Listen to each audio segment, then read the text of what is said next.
Untuk topik kali ini saya akan membawakan tentang kita sebagai manusia itu kita tidak harus menyenangkan hati semua orang ya. Karena begini ya, saya tahu, saya mengerti, saya paham bahwa kita ini adalah makhluk sosial. Kita tidak bisa hidup sendiri ya, jadi kita membutuhkan orang lain di sekitar kita. Mana ada orang yang sejak dilahirkan ke dunia ini terus dia tidak pernah kayak berinteraksi, berbicara atau berbaur dengan orang lain, itu kan sangat-sangat tidak mungkin. Jadi memang kita antara satu orang dengan orang yang lainnya itu saling membutuhkan. Nah, itu memang sangat benar, tetapi ada kalanya itu kita harus menyenangkan pribadi kita sendiri dulu. Kita harus mencintai diri kita sendiri. Karena begini, tidak semua orang yang ada di sekitar kita itu bisa memahami kita, bisa mengerti kita, itu tidak semua orang. Walaupun itu kita punya teman-teman, walaupun itu kita punya sahabat, bahkan orang tua yang lebih mengetahui pribadi kita sendiri, yang lebih tahu diri kita, itu hanya kita sendiri yang tahu. Jadi kadang orang itu kebanyakan orang di luar itu hanya melihat kita tuh dari sisi luarnya, dari covernya saja. Contohnya seperti buku. Nah, itu kebanyakan orang itu akan tertarik dengan buku itu ketika misalnya mereka melihat judulnya. Kalau misalnya mereka lihat judulnya menyenangkan, berarti mereka akan baca. Tetapi kalau judulnya tidak menarik, nah itu nanti mereka tidak akan baca. Seperti begitu. Jadi ibaratnya tuh manusia tuh seperti cover buku. Jadi kebanyakan orang itu menilai sesama manusia, baik itu saya ataupun kawan-kawan yang lagi menonton. Nah, itu kebanyakan dari covernya, dari luarnya. Tetapi yang memang lebih memahami, yang mengerti ya tentang siapa kita, yaitu kita punya diri sendiri, kita punya pribadi sendiri yang tahu. Nah, jadi kita tidak harus menyenangkan hati semua orang, karena belum tentu apa yang mereka menilai terhadap kita itu sesuai dengan keinginan kita. Jadi ya itu, semua manusia punya keterbatasan dalam hal misalnya melihat seseorang atau menilai seseorang. Itu semua manusia punya keterbatasannya di situ.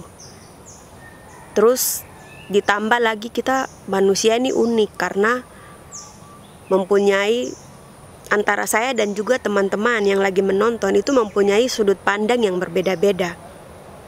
Misalnya dalam hal saya melihat sesuatu, ya kita memandang sesuatu itu sama, bendanya sama contoh. Tetapi kita akan menilai benda itu berdasarkan sudut pandang kita masing-masing.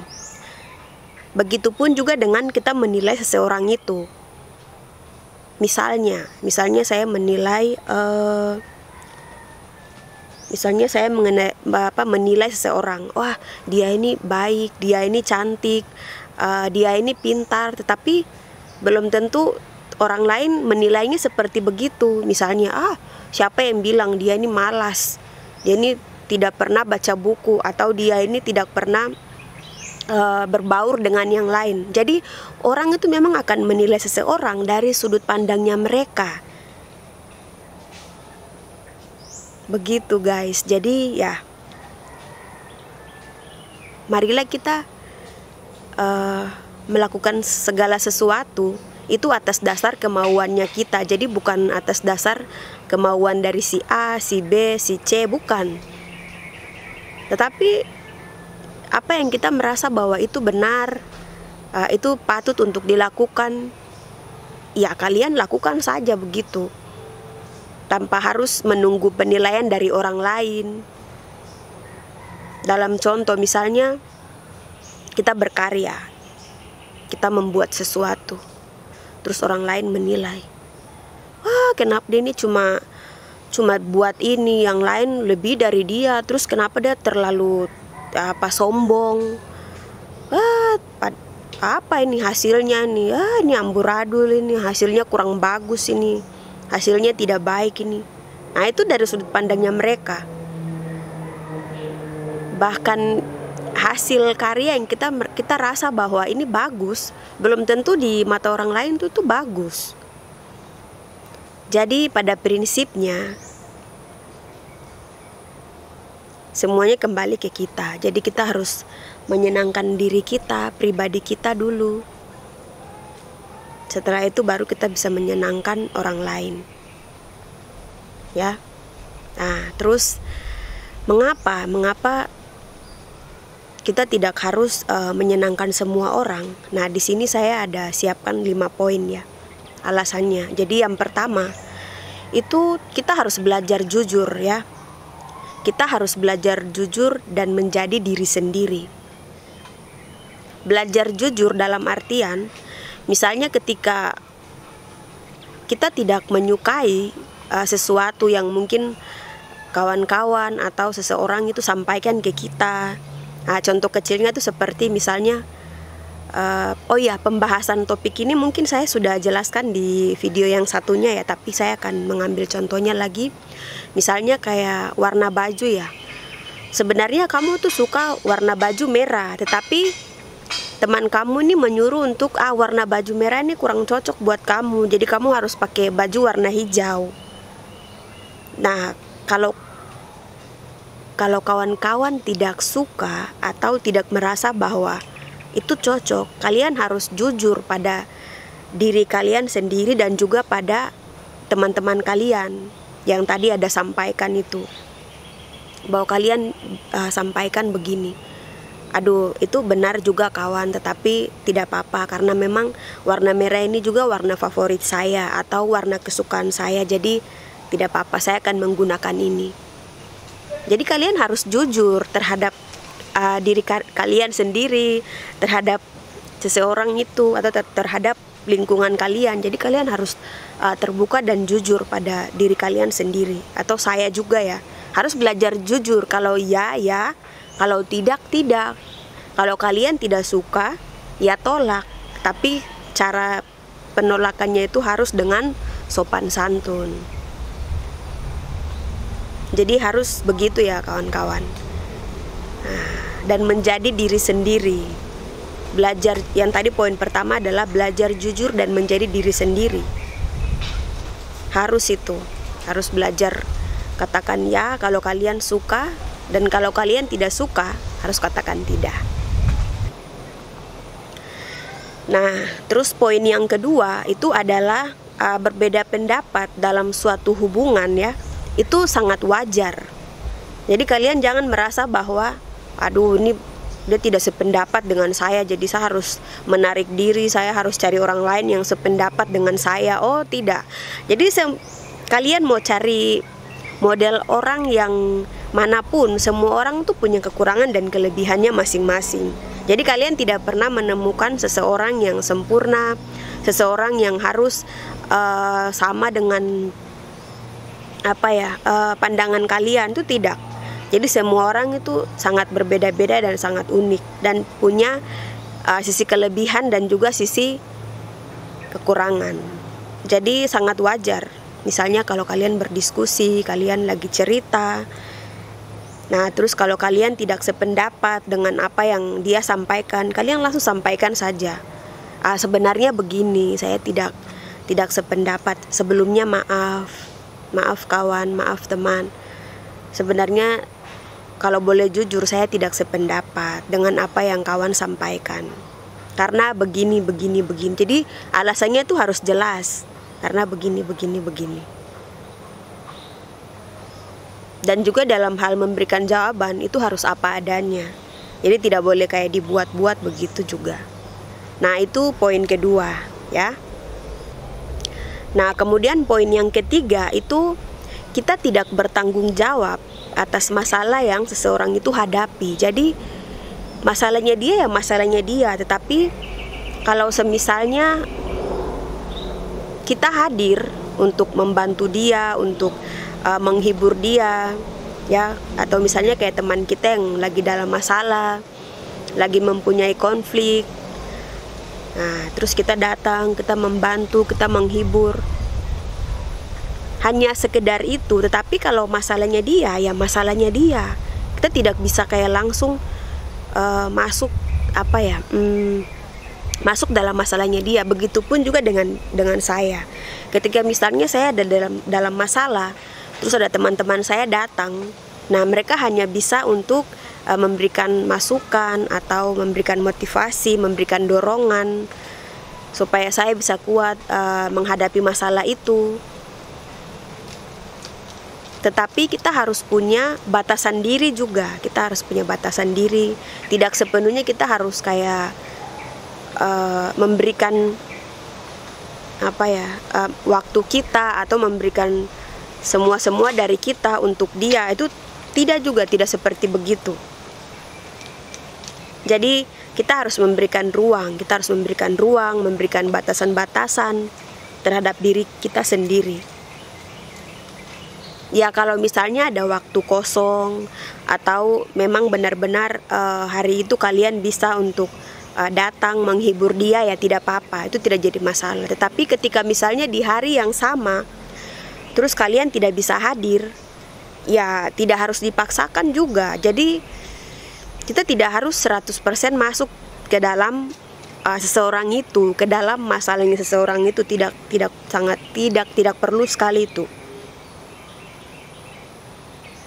Jadi kita harus memberikan ruang sendiri-sendiri supaya kita juga tidak terjebak. Kadang orang itu ya suka dalam hal misalnya membantu orang lain, memberikan solusi, memberikan jalan keluar. Kamu harus begini. Tetapi di samping itu dia tidak sadar bahwa dia punya pribadi, dia punya diri itu terjebak di situ. Ya, itu poin ketiga.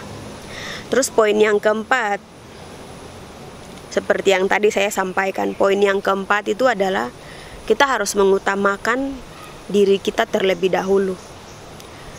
Kita harus koreksi siapa kita harus lihat kekurangan kita harus lihat kelebihan-kelebihan apa yang ada di diri kita.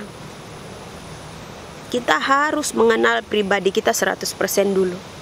Misalnya kalau kalian mempunyai potensi, mempunyai kemampuan, ya hobi yang kalian biasa lakukan sehari-hari, dan itu bisa mendatangkan pundi-pundi uang ya. Nah, itu kalian bisa fokus di situ, kalian bisa berkarya di situ, bisa berbuat sesuatu di situ. Nah, itu karena kalian sudah mengenal pribadi kalian dan juga saya. Tetapi kalau orang yang memang benar-benar belum mengenal pribadinya dia, nanti dia akan susah dalam hal misalnya mengetahui kelemahan dan juga kelebihan yang dia miliki. Dan tipe-tipe orang kayak begini itu susah untuk berkembang, sangat susah sekali. Jadi mereka akan tinggal di zona nyaman, tidak berbuat apa-apa, tidak berkarya apa-apa, tidak berbuat sesuatu. Yang ada tuh nanti hidupnya tuh akan bergantung saja sama orang lain, karena dia mau buat apa? Tidak ada hasil juga yang dia bisa dapatkan. Jadi hidupnya hanya seperti itu saja. Jadi poin kelima adalah kita ini bukan ibaratnya seperti pizza. Kalian teman-teman kita membawakan pizza terus dipotong-potong, dibagikan ke semua orang, terus kita menikmati pizza, pastinya enak, nikmat, tapi itu dalam sekejap saja. Kalau teman-teman kita yang hadir di situ terus memakannya, itu tidak semua teman-teman kita tuh akan merasa bahwa wow, ini sesuatu yang luar biasa, ini hadiah, ini kado, kita harus patut untuk mensyukuri itu. Tidak semua orang akan berpikir seperti begitu. Jadi ada beberapa teman-teman kita akan melihat, aduh ini pizza ini tidak suka sekali, kenapa harus membawa pizza bukan yang makanan ini. Kan tidak semua teman-teman di situ menyukai pizza. Dan juga mungkin ada yang alergi pizza atau apa. Jadi semua orang tuh akan bertingkah laku, akan menilai sesuatu itu dari sudut pandangnya mereka. Jadi saya akan memberikan sebuah ilustrasi di sini. Nah, di sini anggap saja ada bapak, ada anak, dan juga ada seekor unta. Mereka lagi berjalan sama-sama. Jadi di Jadi ada unta di sebelahnya seorang bapak dan juga di sebelahnya seorang anak. Mereka mulai berjalan bersama-sama, mulai jalan. Nah, terus ada beberapa orang di situ yang berdiri. Terus mereka menilai, wah, kenapa bapak sama anak ini mereka tidak jual saja unta itu supaya bisa membeli mobil atau bisa membeli motor. Kan kalau jalan begitu capek. Apalagi bapak-bapak ini dia punya umur sudah misalnya lansia, sudah tua, terus anaknya juga nih kondisinya kurang baik. Masa tidak kasihan pribadi mereka terus mereka jalan begitu? Coba saja kalau mereka menjual unta mereka untuk mendapatkan keuntungan, terus mereka beli kendaraan. Nah, itu satu kelompok. Ada satu kelompok pada saat mereka jalan, nah, kelompok ini mereka menilai begitu. Kemudian karena bapak sama anak ini mendengar apa yang satu kelompok ini sampaikan, maka si bapaknya ini naik ke unta. Terus si anak ini yang di bawah. Jadi mereka mulai jalan. Kemudian di tengah jalan itu ketemu lagi dengan beberapa kelompok orang. Nah, terus orang-orang ini sampaikan lagi, wah, bapak kamu tuh tidak kasihan anak kamu ya yang lagi jalan di bawah. Itu kondisinya lemah loh, terus kamu tuh enak-enak ya duduk di atas unta.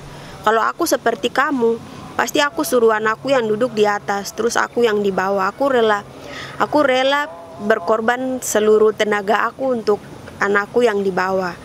Nah, kemudian karena bapak ini mendengar apa yang disampaikan oleh kelompok ini, kemudian bapak ini turun terus menyuruh untuk anak-anaknya dia nih untuk naik ke unta itu. Nah, kemudian mereka mulai jalan lagi, jalan. Nah, sampai di perempatan jalan, nah itu ada ketemu satu kelompok lagi di situ. Nah, kelompok ini sampaikan lagi, wah, anak kecil ini kurang ajar ya, tidak menghormati orang tua. Masa bapaknya sudah tua begitu terus disuruh jalan sendiri? Bajunya lagi sudah compang-camping. Anak ini durhaka sekali, tidak punya perasaan.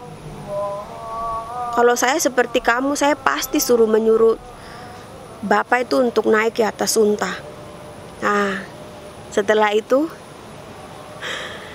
ayahnya atau anaknya ini mendengarkan apa yang kelompok ini sampaikan, kemudian mereka mulai jalan. Kemudian anak itu turun dari atas unta, kemudian mereka berjalan lagi.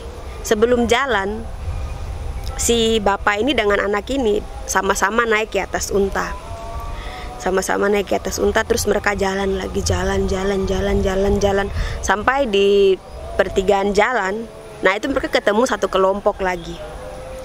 Terus kelompok ini sampaikan lagi, wah, bapak sama anak ini kurang ajar ya. Masa untanya sudah kecapean, terus kalian dua juga berat sama-sama, tidak kasihan untanya kah? Coba kasih waktu untuk dia istirahat atau apa begitu. Sudah badannya berat-berat, terus naik ke atas unta, tidak dikasih minum, tidak dikasih makan. Wah, kalau saya jadi kalian nih, saya akan rela berbuat apapun supaya unta saya ini aman-aman, supaya unta saya ini sehat-sehat.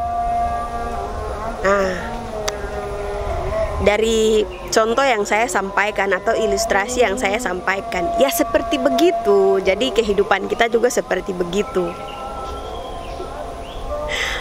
Jadi semua orang itu akan menilai pribadi kita itu dengan sudut pandang mereka. Mereka tidak mengerti, tidak memahami, tidak mengetahui siapa kita, apa yang kita pikirkan. Mungkin kita merasa bahwa itu sudah sangat bagus, itu sudah sangat baik. Apa yang saya lakukan nih saya sudah pikirkan matang-matang. Tetapi belum tentu pemikiran dari mereka itu sama seperti kita. Belum tentu. Jadi kalau kita hidup di dunia ini hanya berdasarkan dari penilaian orang lain, di mana kita ingin untuk kita juga sama seperti mereka, di mana kita ingin supaya kita ini bisa menyenangkan mereka, mereka bisa terima kita. Wow, bullshit man.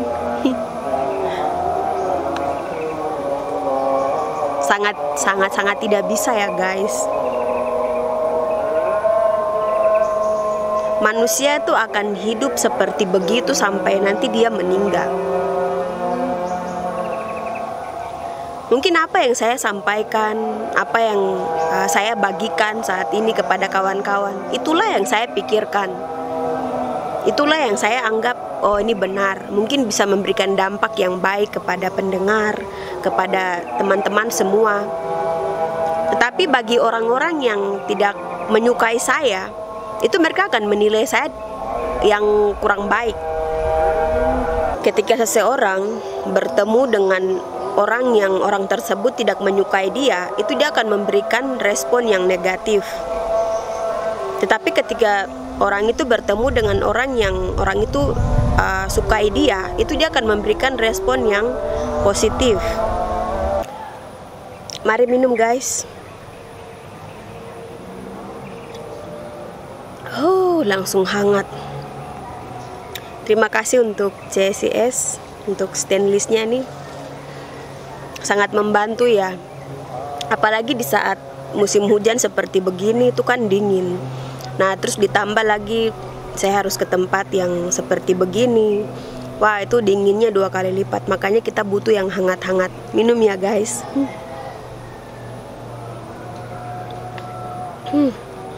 Baik guys, kita akan bertemu di konten yang lainnya.